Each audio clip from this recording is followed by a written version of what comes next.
I'm Scott, the Everyday Vlogger, and today one of my viewers and a good friend who does vlogging of his own reached out to me and said, I've never asked you, what do you do for planning your vlogs? Do you make a list, plan out your shots, do all this stuff?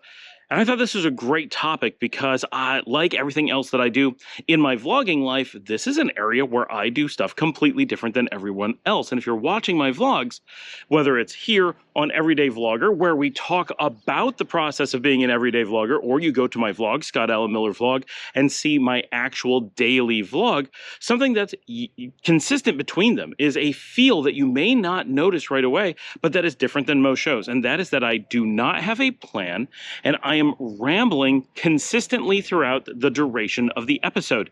This is very uncommon for a lot of reasons. A lot of people find it very stressful and difficult to do. That alone is a pretty big factor. But also, if you're watching things like information shows, Think Media, vidIQ, and all those shows that kind of put together a what to do to have a successful vlog, they would tell you exactly not to do this. This is the thing you want to avoid because you tend to ramble on. You're going to be repetitive. It's going to be, broken and disjointed, and it's just not going to have that pop that a scripted show or a planned show is going to have. For the most part, they're correct. But like everything with my shows, I tend to do them very differently. Now, to be sure, there are episodes where I'm giving out very specific information. I'm covering a thing where I'm like giving a topic and need to really break it down, make sure I'm not missing anything. I need to think it out ahead of time. I find this especially true if I'm doing a review of something and I want to make sure that people aren't missing anything. But in the majority of my vlogs, I'm simply discussing a topic, giving opinion, or trying to kind of educate and teach on a broad principle. In most of those cases, so something well above 90%, maybe 95 to 98% of my shows, remember I do make a daily show, and in reality I make more than one, so the absolute number that I'm making is quite high, so even 95% still would mean that at least once a month I'm probably making a show that is scripted to at least some degree. Not scripted, I'm never reading a script, but it may be planned out with an order of events. But I'm not planning shots or anything like that. And you can see from my shows, basically what I'm doing for the camera work is either finding a spot where I can go for a walk, or if I'm doing a vlog where I'm showing a specific location, of course I'm going to go there and walk around or plant the camera and get some good shots or whatever. But I really don't plan them out unless there's just a list of things you gotta show. Well, this building's gotta be in the shot, so plan for that. But I don't have to do very much formal for that. On a day where I'm just going to be giving a topic and I don't have time to go out to a different location, I simply come out to my studio garden where I have a lot of beautiful locations that I can shoot from, and I look for the angles where the sun is hitting the trees or the leaves, the foliage just right, where my dogs are not in the way as they just ran by as I do the shot, and basically base my shots off that, where the sun is at the moment that I manage to go outside. If it's cloudy or sunny, I'll adjust based on that. And that's about it. So even my shots under normal circumstances are not planned in any meaningful way. If I need to record inside the studio, I try to avoid that just because I have this beautiful outdoor space and it's so easy to walk outside and just start recording. So I find that to be super valuable. But if I'm going to be inside the studio, I have just two studio setups that I really use, one sitting at my desk and one in front of my studio wall with my neon lights and all that, and I'll just set up and use that. I've got camera set up and ready to go. So in all those cases, it's basically just prepped. I'm going to use a GoPro or something similar outside where I can just set it up and start recording, or inside I've got my Fuji and I record there. We're going to cover all that gear in different episodes. Don't worry about that.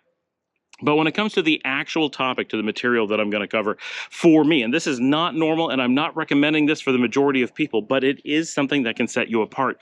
One of the reasons that people like my shows, and I've been told this a lot, I am different, partially because I'm doing the everyday vlog. That's really unique, and that I've done it for an extremely long time, coming up on 5 years of basically hitting the everyday, and nearly 3 years of going without missing a day, and most of those days, maybe not most, but a large number of those days having multiple shows. So it's just an insane amount of content. So that on its own is very special, and also explains why I can't take time to script or plan shows.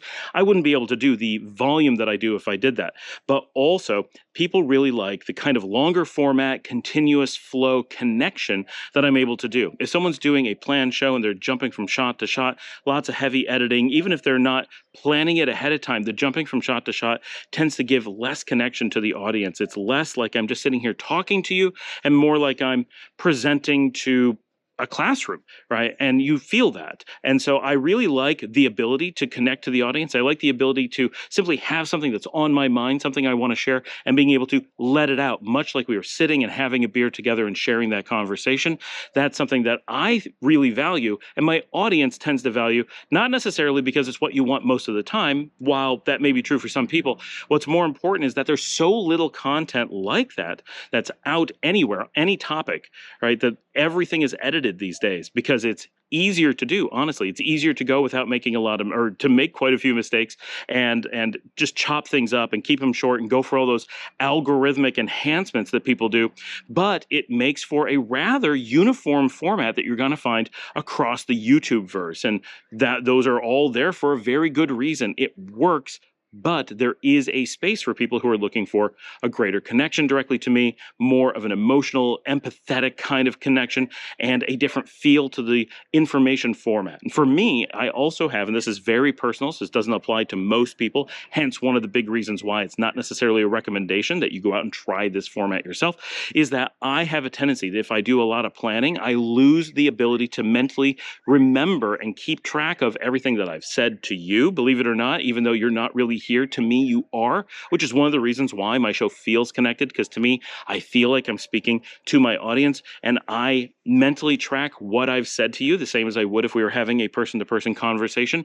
And if another person enters the room, my brain says, I haven't said this to them, right? But if I do planning for my shots, then I start to forget what I've said to you on camera and what I've said to you practicing or on paper. And so I find that the art of planning often makes my shows feel more disjointed and less prepared, even though technically they're more prepared.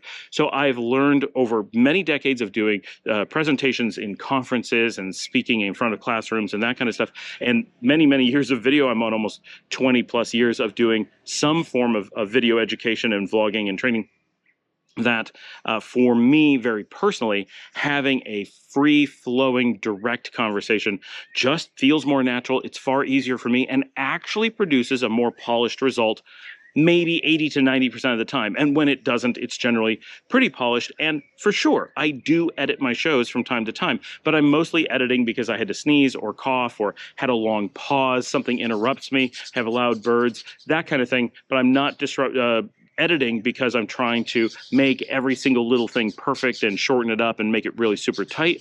I try to enhance the story that I tell and the way that I connect directly. I try to do that as I speak and make every show just a little bit better through practice. And I think that comes through because I've done thousands of episodes. So in that, I've built up a practice to myself where, yeah, it's still a hard thing to do. I still work at it, but it feels very natural. I don't worry about it. Like it's immediately I turn on the camera and I'm just ready to go because I've conditioned myself to do that.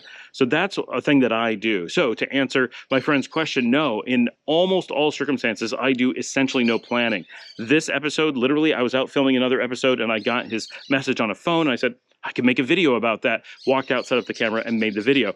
In most of the cases, like the one I had this morning on my daily vlog, I wanted to talk about identifying the middle class in a specific country. So I did a quick bit of research to make sure I had the right numbers, like what does the US consider middle class, make sure I didn't have any lingering numbers that I didn't know, and then I simply walked outside, found a middle class neighborhood, started walking around, and started recording. I don't think about my format, my schedule, my length, anything like that ahead of time, and I just let it go as it feels natural. When I get to what I feel is the end of the topic, I wrap up or I go on to a different topic, and that's about it. And if it goes on for several hours, I go on for several hours. And if it wraps up quickly, I wrap up quickly. And I just let the content kind of direct where we want to go. If I need to, I'll edit, but in general, I try not to. The less I edit, the more I'm able to produce and the more it feels connected to you. So thanks for joining me. Yeah, I hope that answers your questions. As always, get down there in those comments. Ask your questions. Send in questions of all types. Say hello. If you'd like to support this channel, the work I'm doing here, you can buy me a coffee at buymeacoffee.com/Scott Alan Miller. Comes directly to me. Makes a huge difference. And check out my vlog, Scott Alan Miller Vlog,